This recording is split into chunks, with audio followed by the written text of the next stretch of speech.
ওনাকে তাহলে নিয়ে লেখেন দাওয়াত করে।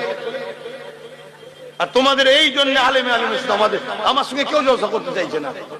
না না, ওনার জলসা করবো না, ওনার আগে হলে হবে না। এমনি কি সমস্যা, আমি তো রাত্রি জলসা করি না, আই দিনে আর না হয় মানুষের চাপে পড়ে সকালে সংসারের কাজ থাকে, নলে স্ত্রীর কাজ থাকে, বাধ্যের সন্ধ্যেবেলা একটা করি। এই জন্য আমার পরে নামাজ রাখি।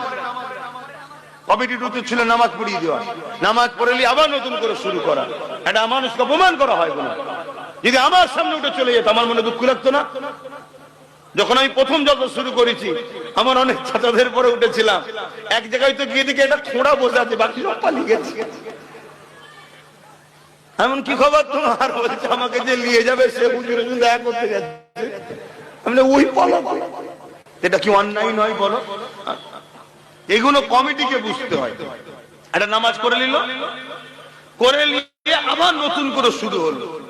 ওয়াজ খুব সুন্দরই সবাই করে, কেউ খারাপ করে না, কিন্তু মানুষ এটা মুড নিয়ে বসে, আর মুডটা যখন নষ্ট হয়ে যায় না তার মেন্টালিটিটা চাপ পড়ে যায়। কথা বুঝে আসছে?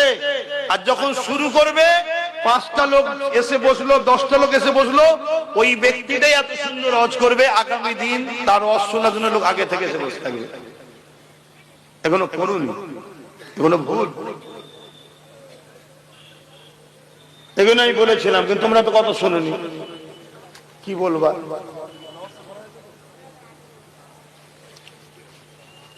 তো যাই হোক, আমি আর বাড়াচ্ছি না, আমি দুঃখিত।